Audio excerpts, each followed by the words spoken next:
பத்திரிகையாளர்களின் பாராட்டு மழையில் ஃபயர் பிப்ரவரி 14 முதல் உலகெங்கும் உங்கள் அபிமான திரையரங்குகளில்.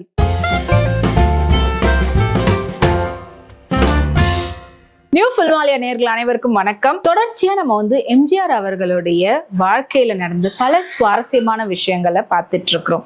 ஸோ அதே போலதான் இன்னைக்கும் அவருடைய வாழ்க்கையில நடந்த சுவாரஸ்யமான விஷயத்தை தான் பகிர்ந்துக்க போறோம். So first of all, MGR அவர்களுக்கு சண்டை காட்சிகள்ல நடிக்கிறதுக்கு ரொம்ப ரொம்ப பிடிக்கும். அதுலயும் வேற ரொம்ப பாதுகாப்பா எல்லாருமே சண்டை காட்சின்னும் போது தனக்கு மட்டும் எந்த ஒரு பாதிப்பும் இல்லாம இருக்கணும்னு நினைக்காம சுத்தி இருக்கிறவங்க எல்லாருமே அந்த பாதுகாப்போட எந்த ஒரு அசம்பாவிதமும் நடந்துடாம அவங்களுடைய ஷூட்டிங் நடக்குதான்றத ரொம்ப கவனமா பார்த்துப்பாராம். அப்படி ஒரு ஷூட்டிங் ஸ்பாட்ல அவருக்கு ஆப்போனண்டா வில்லனா நடிக்கக்கூடியவங்க பாக்ஸிங் காட்சி. ஸோ அவர்கிட்ட கேட்டிருக்கிறாரு, நீங்க எப்படி பாக்ஸிங்லாம் பண்ணுவீங்களா அப்படின்னு சொல்லி கேட்டதுக்கு, ஏதோ ஒரு 2-3 பஞ்ச் தெரியும் சார், லைட்டா கத்துக்கிட்டு இருக்கிறேன்ட்டு. அதாவது காவல்காரன் இந்த படத்தினுடைய ஷூட்டிங் அப்போ. ஸோ ஓகேன்னு சொல்லிட்டு சண்டை காட்சிகள் ஆரம்பிச்சிருக்கிறாங்க. ஷூட்டிங்ல அவர் ஒரு 4-5 பஞ்ச் விட்டு அதை டிஃபெண்ட் பண்ணக்கூடிய விஷயங்கள் பார்த்துட்டு, அதுக்கப்புறமா அவரை கூப்பிட்டு கிட்ட அப்படி மூஞ்சில ஒரு பஞ்சை கொடுத்துட்டு, பொய்யா சொல்றீங்க, நீங்க ஒரு சாம்பியனா இருப்பீங்க போல இருக்கே பாக்ஸிங்ல, என்கிட்ட ஏன் இப்படி விளையாடுறீங்க அப்படின்ற மாதிரி கிண்டல் பண்ணி அவர் தட்டி கொடுத்துருக்கிறாரு. அண்ட் அவர் யாரு அப்படின்னு சொல்லி பார்த்தீங்கன்னா, நடிகர், பல வில்லன் கேரக்டர்களையும் அண்ட் அதே போல குணச்சித்திர நடிகராகவும் இருக்கின்றவர் தான் மனோகர். அவருடைய இந்த உரையாடலை பத்தி மட்டும் சொல்லாம, அண்ட் மனோகர் அவர்கள் நாடகம்லாம் போடக்கூடியவர்ன்றது எல்லாருக்கும் தெரியும். அப்படி சென்னையில இருந்த என்கேடி கலா மண்டபத்துல அவருடைய நாடகம் கிட்டத்தட்ட தொடர்ந்து 13 நாட்கள் நடந்திருக்குது. 13 நாட்களும் 13 நாடகங்கள் போட்டதுல அவர் எம்ஜிஆர் அவர்களே அதாவது ஒரு நாடகம் 2 நாடகம் இல்லைங்க, 13 நாளும் நாடகத்தை பார்த்து மனோகர் அவர்களை பாராட்டினது மட்டும் இல்லாம அவருக்கு நாடக காவலர்ன்ற பட்டத்தையும் கொடுத்து அவர் மகிழ்வித்து இருக்கிறாரு. ஸோ ஒருத்தவங்க நம்மளோட நடிக்கிறாங்க, அவங்களுக்காக ஒரு நாடகம் போடுறாங்கன்னா சும்மா தலை காமிச்சிட்டு வரலான்றதுக்காக ஒரு நாடகத்துக்கு முழுசா உட்காந்து பார்க்கறதுன்றதே அப்படிப்பட்ட ஒரு பிரபலமானவர், ரொம்ப பிஸியானவருக்கு கஷ்டமான விஷயம். ஆனா அது மட்டும் இல்லாம அவங்க கூப்பிட்டாங்கன்றதை மதிச்சு 13 நாடகத்துக்கும் முழுமையா உட்காந்து பார்த்து கடைசியா அவரை வாழ்த்துற விதமா இவர் இப்படி ஒரு பட்டத்தை கொடுக்கறதெல்லாம் எம்ஜிஆர் அவர்களால மட்டும்தான் முடியும். அண்ட் அதே போல பாத்தீங்கன்னா, திரைப்படங்கள்ல வால் சண்டை போடுறதுல வித்தகர் அப்படின்னா எம்ஜிஆர் அவர்களை தான் சொல்லி ஆகணும். ஸோ அதே போல தங்கவால் வாங்கினதா இருக்கட்டும், இல்லைன்னா வைரவாலை பரிசா கொடுத்ததா இருக்கட்டும், எல்லாமே முதல் முறை பண்ணது எம்ஜிஆர் அவர்கள் மட்டும்தாங்க. ஸோ தங்கவால் அவருக்கு எப்படின்னு பார்த்தீங்கன்னா, அவருடைய நடிச்சு அவரே தயாரிச்சு அவரே டைரக்ட் பண்ண நாடோடி மன்னன் படம் சூப்பர் டூப்பர் ஹிட்டா ஓடி இருந்தது. அந்த ஓடினது மட்டும் இல்லாம சரியான பாக்ஸ் ஆஃபீஸ் கலெக்ஷனும் வாங்கியிருந்தது. அப்போ மதுரையை சேர்ந்த மதுரை முத்து அவர்கள் எம்ஜிஆர் அவர்களுக்காக பெரிய விழாவை ஏற்பாடு பண்ணி, அந்த விழாவில் 110 சவரன், அதாவது 1 சவரன் 2 சவரன் இல்ல, 110 சவரன் அளவுல தங்க வாழை எம்ஜிஆர் அவர்களுக்கு பரிசளித்து இருக்கிறாரு.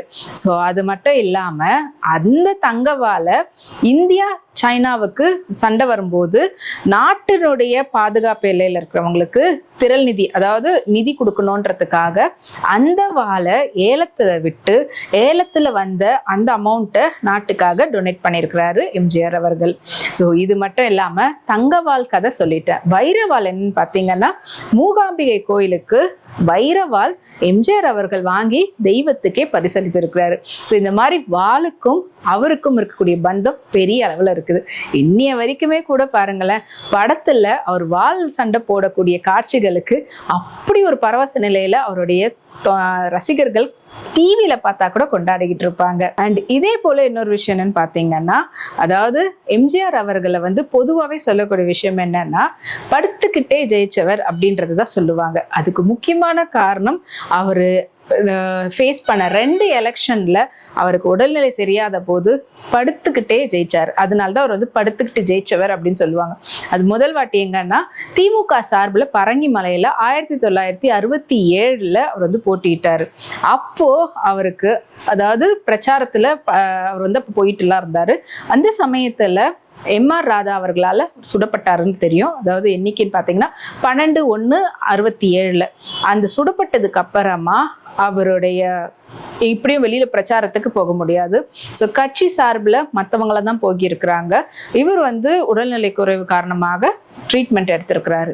அண்ட் அது மட்டும் இல்லாமல் காங்கிரஸ்காரவங்க என்ன பண்ணியிருக்கிறாங்கன்னா இதை வந்து பயன்படுத்திக்கிட்டு, ஏன்னா அப்போ இருந்தவங்க ஆப்போனன்ட்னு பார்த்தீங்கன்னா காங்கிரஸ் தான். எம்ஜிஆர் அவர்களுடைய காரெல்லாம் அடிச்சு உடைச்செல்லாம் இருக்கிறாங்க. ஆனால் அந்த சமயத்தில் எம்ஜிஆர் அவர்களுடைய அந்த சுடப்பட்ட அந்த போஸ்டரை ஒட்டி அது மூலியமாவே மக்களை வந்து ஈர்த்து மக்கள் ஓட்டு போட்டு படுத்துக்கிட்டே வெற்றி பெற்ற ஒரு நபர் அப்படின்றது முதல் முறையா அப்பதான் வந்து வெற்றி கண்டாங்க. அது திமுகவுக்கு வந்து ஒரு பெரிய அளவுல ஒரு வெற்றியா அமைஞ்சது. இது ஒரு பக்கம் 1967 இருந்தாலுமே மறுபடியும் 1984 அவருடைய உடல்நிலை குறைவுனால அமெரிக்காவுக்கு ட்ரீட்மெண்ட்டுக்கு போயிருந்தாரு. அப்போ வந்து பாத்தீங்கன்னா ஆண்டிப்பட்டியில அவர் வந்து தொகுதியில நின்று இருந்தாரு.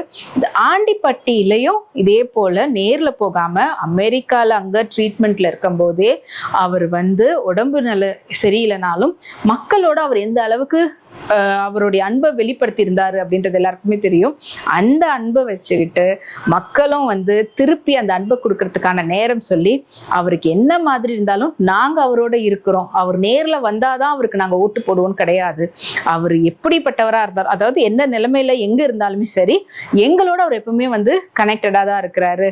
அவர் வந்து நல்லபடியா குணமாய் வரட்டும், அதுக்கு நாங்க முதல்ல அவருக்கு ஓட்டு போட்டுருவோன்ற மாதிரி அவருக்கு ஓட்டு போட்டு ஒரு பெரிய வெற்றியை தேடி தந்திருந்தாங்க. அப்போ அவர் பாத்தீங்கன்னா அஇஅதிமுக கட்சியை நிறுவி அதுக்காக அவர் நின்று இருந்தாரு திமுகவை எதிர்த்து. அப்போ அவருக்கு வந்து ஒரு பெரிய வெற்றியை வந்து மக்கள் தேடி கொடுத்தாங்கன்னு தான் சொல்லி ஆகணும். இதே போலதாங்க 2 வாட்டியும் அவர் வந்து படுத்துக்கிட்டே வெற்றி பெற்றாரு. அப்படின்றதுனாலதான் இந்தியாவிலேயே ஒரே ஒரு நபர், முதல் நபர் எம்ஜிஆர் அவர்கள் தான் இப்படி 2 வாட்டியும் உடல்நிலை காரணமாக அதாவது சரியில்லைன்ற காரணத்தினால படுத்துக்கிட்டே வந்து வெற்றி பெற்றிருக்கிறாரு. இந்த மாதிரியான விஷயம்லாம் யாருக்கு சாத்தியப்படும்? அவருக்கு மட்டும்தான். இதை வந்து சத்யா ஸ்டுடியோனுடைய மேனேஜர் சந்திரன் அவங்க தான் வந்து சொல்லியிருந்தாங்க. ஏன்னா அப்போ வந்து பாத்தீங்கன்னா ஆண்டிப்பட்டியினுடைய அந்த கவுண்டிங் ஏஜென்ட்டா வந்து அவர் தான் இருந்திருக்கிறாரு. அங்க வந்து கிட்டத்தட்ட 20,000 ஓட்டு வித்தியாசத்துல வெற்றி பெற்றிருக்கிறாரு. ஸோ சும்மா இல்லைங்க. அப்பயாவது அவருக்கு வந்து பாத்தீங்கன்னா திமுகவில் இருந்தாரு அண்ட் குண்டடிப்பட்டிருந்தது. இப்போ வந்து அமெரிக்கா வெளிநாட்டிலேயே இருக்கிறாரு, உள்ளூர்ல கூட கிடையாது, வெளிநாட்டுல இருக்கிறாரு.